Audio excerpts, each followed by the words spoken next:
Janata Dal United के पिछले राष्ट्रीय परिषद की बैठक में इस बात पर मुहर लगी कि नीतीश कुमार में पीएम मटेरियल के वो सारे गुण हैं और इसके बाद कई सियासी रंग भी देखने को मिले हैं। अब देखिए, जब पीएम मटेरियल की बात हो गई है तो नीतीश कुमार से जब यही सवाल पूछा गया कि आप में पीएम मटेरियल के वो सारे गुण हैं, नीतीश कुमार ने कहा कि मुझे क्षमा कीजिए, ये सब बातें कुछ नहीं है, लोग ऐसे ही बोल देते हैं।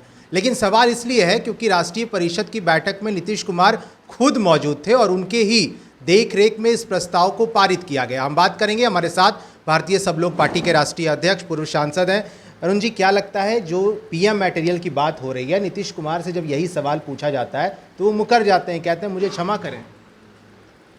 देखिए, वो ये सब जानबूझ करके कंट्रोवर्सी पैदा कराते हैं। हमको हमारी इच्छा है कि पीएम मटेरियल हमको दिख रहा हो श्री श्री रविशंकर में, पीएम मटेरियल हमको दिख रहा हो रामदेव बाबा में, हैं? तो रामदेव जी हो जाएंगे पीएम, श्री श्री रविशंकर हो जाएंगे पीएम।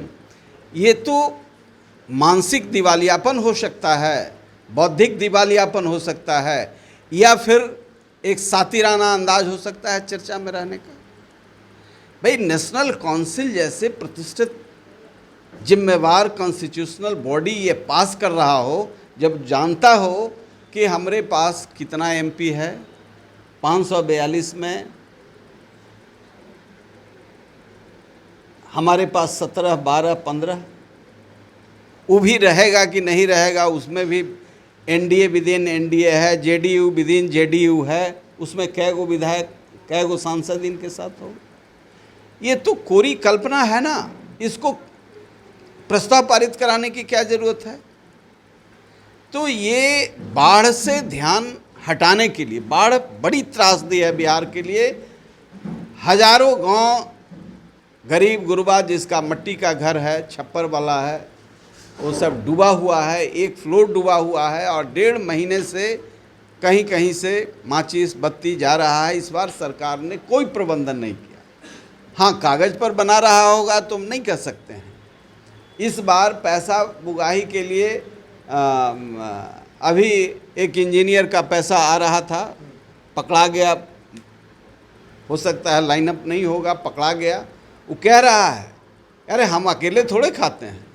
एक एग्जीक्यूटिव इंजीनियर के पास से करोड़ों रुपए की कैश पकड़ा गया और वो कह रहा है कि मैं मुंह खोल दूंगा। तो अरे मुंह खुलवाओ तो यार, क्यों डराए हुए हो उसको। और बाबू सुशासन बाबू का बयान आया है, चौतरफा अटैक भ्रष्टाचार पर हो रहा है। आप रातों रात जैसे गांधी बनना चाहते थे शराब बंद करके, उसी तरीके से भ्रष्टाचार भी है। चूँकि 15 साल से भ्रष्टाचारियों को इतनी ताकत आपने दी, सृजन घोटाला कराया, और अब चाहते हैं कि थोड़ा बहुत जहाँ तहाँ ढोल पिटारा बजा करके हम भ्रष्टाचार पर काबू पा लेंगे। ये असंभव कार्य है। जैसे शराब बंद करने के पहले हर पंचायत में इन्होंने दारू बिचवाया, लोगों को पियक्कड़ बनाया, जो नहीं भी नौजवान पीता था उसको भी पीने की आदत डलवाई, और 10 साल पियक्कड़ बनाने के बाद रातों रात सपना हुआ बंद कर दिया जाए। तो बंद का नतीजा देख रहे हैं, वही भ्रष्टाचार का है। 15 साल सारे भ्रष्ट नेताओं और पदाधिकारियों को संरक्षित करके सिस्टम को बिल्कुल भ्रष्ट बना दिया गया। और ऐसे में आप देख रहे हैं कि रोज़ वायरल हो रहा है, एक दारोगा कह रहा है अपने दलाल से, उससे 2 लाख रुपया दिलवाओ और नहीं दिलवाओगे तो उसको दारू में बंद कर देंगे बाप बेटा को। अब ये सिस्टम इन्होंने डेवलप किया है। दारूबंदी का क्या अति हो रहा है कि खेत का झगड़ा है, कह रहा है कि बाप बेटा से को बंद कर देंगे यदि 2 लाख रुपया नहीं दिलवाओगे। ये इनका सिस्टम है। महिलाओं का चैन छीना जा रहा है, कहाँ? जनता दरबार में मुख्यमंत्री का। ये सब तो उदाहरण है जिसको रोज उनका जनते दरबार अपने आप में कहानी कह रहा है कि कितना लाचार मुख्यमंत्री हैं, भ्रष्टाचारियों की कितनी बड़ी हाथ है, कितना बड़ा ताकत है। पिछले दिनों से देखा जा रहा है कि उपेंद्र कुशवाहा मुख्य केंद्र बने हुए हैं। उपेंद्र कुशवाहा से जब फिर से पीएम मटेरियल पे बात पूछी गई, उन्होंने कहा कि उपेंद्र कुशवाहा जो कहते हैं वो आगे लोग मानते हैं, इसका ध्यान रखिएगा। तो क्या पीएम मटेरियल सच में नीतीश कुमार हैं? उपेंद्र कुशवाहा को तो हम लोग मुख्यमंत्री, बिहार का मुख्यमंत्री कैसा हो, उपेंद्र कुशवाहा जैसा हो, आओ चले गए प्रधानमंत्री बनाने। अब इनका वाला यदि सीट एश्योर किए होंगे तो ठीक काम कर रहे हैं। इनको जल्दी ऊपर का रास्ता दिखावें और ये खाली हो जाए, इसके लिए वो अपना इंतजाम कर रहे हैं, तो उसके लिए उनको बधाई देते हैं। लेकिन पीएम मटेरियल तो हम भी मान लें कि हमारे अंदर, हमको तो लगता है कि उपेंद्र कुशवाहा पीएम मटेरियल है। मटेरियल तो हमको अपने अंदर भी पीएम का मटेरियल दिखता है, बन जाएंगे। मटेरियल से नहीं, उसके लिए यथोचित नंबर ऑफ एमपी चाहिए। अब इस तरह की बात पीएम मटेरियल हमको लगता है सब बगुला भगत का कर रहे हैं, कौन खेल कर रहे हैं। एक सवाल जातीय जनगणना को लेकर भी है। आपने देखा किस तरह से बिहार का डेलीगेशन प्रधानमंत्री से मिलकर लौटा है। अब जवाब हो रहा है सकारात्मक जवाब का। प्रधानमंत्री क्या बोलते हैं, आप क्या सोचते हैं, जातिगत जनगणना होनी चाहिए बिहार में? देखिए, ये सब स्टंट है, लेकिन इसके माध्यम से कुछ राजनीतिज्ञ जो सामाजिक न्याय के नाम पर बिहार को लूटा है, गरीबों को हक नहीं दिया, शिक्षा नहीं दिया, स्वास्थ्य का प्रबंधन नहीं किया, वो लोग फिर उलझाना चाहते हैं। तो मैं कुछ लोग जो इस पर विवाद पैदा कर रहे हैं उनसे निवेदन इतना कहूँगा कि अंग्रेज थे, फूट डालो राज करो। अंग्रेज़ों ने 1931 में जातीय जनगणना कराया था, चले गए, देश को तोड़ के गए, कई हिस्सों में तोड़ के गए, और उसका बुरा परिणाम आज तक देश भुगत रहा है। जात आधार होना नहीं चाहिए।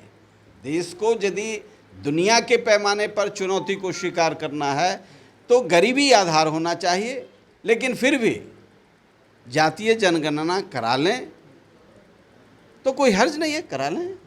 यदि इससे देश और ये बिहार जो अंतिम स्थान पर विकास में है, अभी तक और नीचे ले जाना चाहते हो, इसी में उलझा के रखना चाहते हो, तो कोई एतराज नहीं। जातीय जनगणना को लेकर के बीजेपी और जेडीयू के बीच गजब का कॉन्फ्लिक्ट देखा जा रहा है। अरुण जी, बीजेपी, उपेंद्र कुशवाहा कहते हैं कि बीजेपी के अंदर कॉन्फ्लिक्ट है। जब यही सवाल बीजेपी से पूछा जाता है तो बीजेपी कोटे के मंत्री कहते हैं उपेंद्र कुशवाहा बीजेपी के मालिक हैं क्या? अब देखिए, ये किनके अंदर क्या कॉन्फ्लिक्ट है या कोई खेल है मैं नहीं कह सकता, लेकिन इतनी बात ज़रूर है कि नीतीश कुमार बीजेपी की दया पर बिहार के मुख्यमंत्री बने हुए हैं। और इसमें जो कॉन्फ्लिक्ट है वो कॉन्फ्लिक्ट इसी बात का है, भ्रष्टाचार को छुपाने का, कानून व्यवस्था जो ध्वस्त है उससे दिमाग हटाने का, शिक्षा स्वास्थ्य पर इनका कोई काम नहीं है उससे बचने का। ये कहीं न कहीं इसमें तक और नीचे ले जाना चाहते हो, इसी में उलझा के रखना चाहते हो, तो कोई एतराज नहीं। जातीय जनगणना को लेकर के बीजेपी और जेडीयू के बीच गजब का कॉन्फ्लिक्ट देखा जा रहा है। अरुण जी, बीजेपी, उपेंद्र कुशवाहा कहते हैं कि बीजेपी के अंदर कॉन्फ्लिक्ट है। जब यही सवाल बीजेपी से पूछा जाता है तो बीजेपी कोटे के मंत्री कहते हैं उपेंद्र कुशवाहा बीजेपी के मालिक हैं क्या? अब देखिए, ये किनके अंदर क्या कॉन्फ्लिक्ट है या कोई खेल है मैं नहीं कह सकता, लेकिन इतनी बात ज़रूर है कि नीतीश कुमार बीजेपी की दया पर बिहार के मुख्यमंत्री बने हुए हैं। और इसमें जो कॉन्फ्लिक्ट है वो कॉन्फ्लिक्ट इसी बात का है, भ्रष्टाचार को छुपाने का, कानून व्यवस्था जो ध्वस्त है उससे दिमाग हटाने का, शिक्षा स्वास्थ्य पर इनका कोई काम नहीं है उससे बचने का। ये कहीं न कहीं इसमें बीजेपी भी जिम्मेवार है इन सारी अराजकता का कारण, चूँकि सत्ता में वो भी हैं। और भ्रष्टाचार चरम पर है। विधायक बोल रहे हैं कि मंत्री चोर है, मंत्री बोल रहा है कि विधायक चोर है, अफसर बोल रहा है कि मुंह खोल देंगे। तो ये सारा जो तंत्र है अल्टीमेट भ्रष्टाचारियों के पूर्ण गिरफ्त में है। इससे बचने के लिए ये सब नाटक। एक आखिरी सवाल, नीतीश कुमार के एक विधायक का एक तस्वीर, अजीबोगरीब तस्वीर काफ़ी वायरल हो रहा है और जो एफआईआर किया गया उसमें चेन स्नैचिंग का भी मामला बताया गया, यहाँ तक कि शराब भी पिए हुए थे विधायक जी, ये बताया गया है। एगो को देख लिए तो बहुत चर्चा हो रही है, वायरल हो रहा है। भाई ये तो अवार्ड देते हैं जो नाचता है, वारवाला के साथ जो एक इनका विधायक जिसको अवार्ड के रूप में युवा का अध्यक्ष बनाया, वारवाला के साथ उसका उनका वायरल हुआ था। वो युवाओं के रोल मॉडल हो गए। तो ये तो गोपाल मंडल बेचारा सीधा है, गांव देहात का आदमी है, थोड़ा चल गया होगा, धीरे धीरे पिया करो, उस स्टाइल में थोड़ा चल गया होगा। लेकिन इनके 80% ऑफिसर और मंत्री विधायक दारू पीते हैं और इस व्यापार में इनके लोग ही लगे हुए हैं। 14,000 करोड़ रुपए का चूना लगा रहे हैं सरकार को, ये नकली गांधी बनने के चक्कर में, या ये एक तरफ ये पोस्टर लगा करके भीतर भीतर ये व्यापार चलाया जा रहा है। दारू और बालू का बिहार सरकार इसका मर्मज्ञ है, पूर्ण एक्सपर्ट है और ये काम हो रहा है और बिहार का चूना लगाया जा रहा है। सरकार इसका मर्मज्ञ है, पूर्ण एक्सपर्ट है और ये काम हो रहा है और बिहार का चूना लगाया जा रहा है। यही कारण है कि बिहार अंतिम स्थान पर गया। नीति आयोग ने जो रिपोर्ट सबमिट किया है उसके हिसाब से बिहार अंतिम स्थान पर है। वो मणिपुर और मेघालय से भी पीछे है। 115 मानक है गरीबी में कुपोषण का, गरीबों के गांव में खेत खलिहान का, उसके मकान का, उसके दवा का, दारू का, शिक्षा का। 115 मानक के आधार पर नीति आयोग ने इसको पूरे देश के अंदर सबसे अंतिम स्थान पर, यानी नीचे से फर्स्ट बनाया गया है। तो ये इन्हीं कुकर्मों के वजह से है, भ्रष्टाचारियों के सक्रिय दल के वजह से है। हाँ, प्राइम मिनिस्टर मटेरियल इसलिए भी कहा जा रहा होगा कि प्राइम मिनिस्टर बनाने के लिए बहुत धन भी लोगों ने उगाही किया है कि भाई भाजपा के बराबर धन चाहिए, ये लोग कर रहे हैं उस काम को।